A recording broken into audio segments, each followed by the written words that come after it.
What's it like being an athletic director operating in this era where, TCU and Butler were in 3 leagues in 3 years? Right.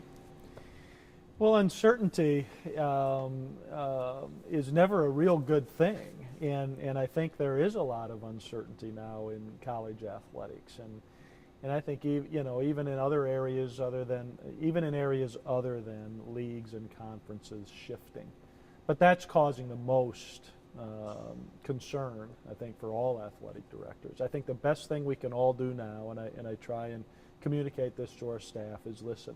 We have to worry about ourselves. Look at our institution, look at our programs, and what are we doing to get better?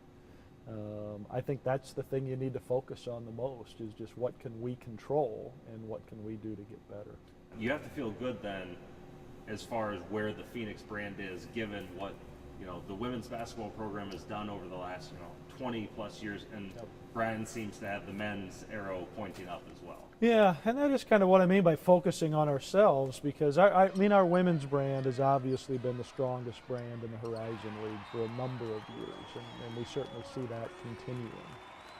Our men's brand we've been working on, and I'm excited about the future of our men's brand in college basketball. I really do feel like we have made progress each year. We've gotten better as the year has progressed during Brian's time, and that's what we've talked about a lot. We need to improve the success we have in our conference tournament. We did that this year in winning 2 games, and that's the first time that's happened in a while. And we're young, with only 1 senior and the core of our group coming back. I feel really good about our men's basketball brand as we move forward as well. We can focus on basketball as the media, but as the director of athletics, you have to worry about the softball team and the baseball team, and how much do those other programs then figure into decisions you make about conference affiliation and where the overall athletic programs are headed?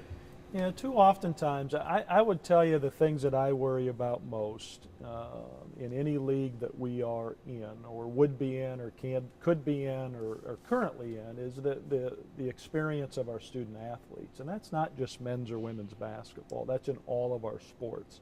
We like the experience we're getting right now in the Horizon League. Across the board with all of our sport programs, I mean, all of them fit in the sport program array that the Horizon League has, other than our Nordic ski program, which is not a part of the Horizon League, but all the others are. They all get to compete in conference championships. They all get to compete for a bid to an NCAA tournament. We've had success in our other sport programs in those areas. And that's important. I mean, we're close enough that we can travel well. Geographics, the geographical footprint is good. And so we like that. We don't have to miss a lot of school with our student athletes. Our academics is important. So the geographical fit is really important for us, and we think we fit well in the Horizon League footprint. You may not be able to speak to this, but how often do those kind of opportunities or, initial inquiries come about for a school like Green Bay, from another league? Right. Not very often, I would tell you. I think in some respects geographically we're in a location that doesn't fit very many conferences. I think from a standpoint of the Missouri Valley, they're looking for a metropolitan type area. Obviously that doesn't fit Green Bay, even though you have the Green Bay Packers right. here and all. It's still not a metropolitan area. Geographically, we're one of the most northern schools, certainly in the Midwest, so they look at travel costs and other things that impact their league. And that's why it is so important from an institution like ours that we are successful.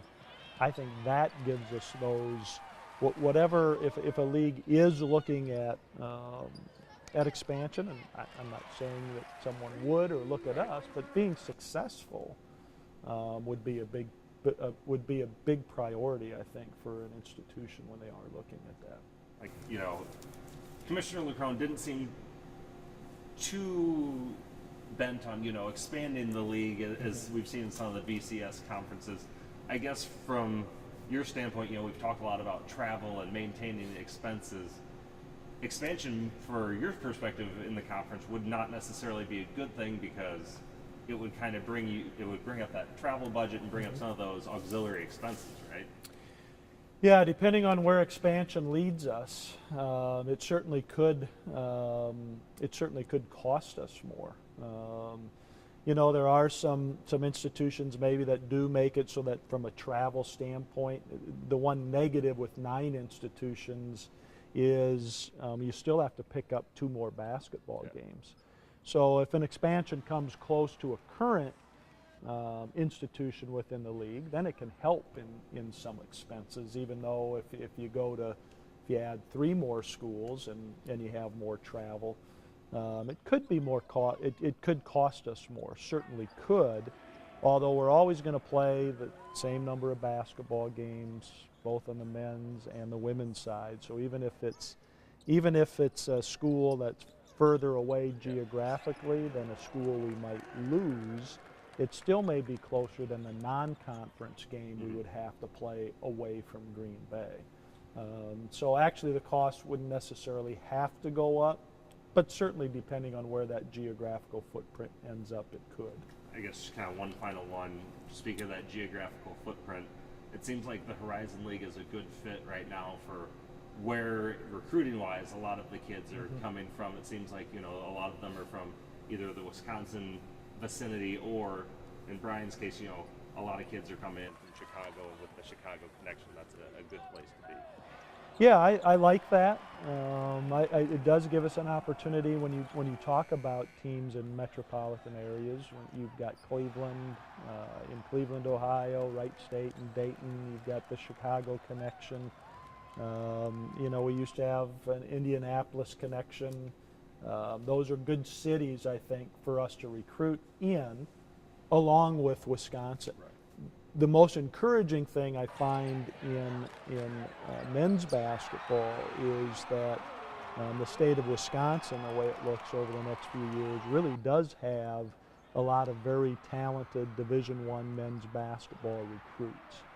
I think that's solid. That's still going to remain where our base should be and needs to be and can be in the future if boys basketball and high school basketball stays as strong as it appears it will over the next 3 to 5 years.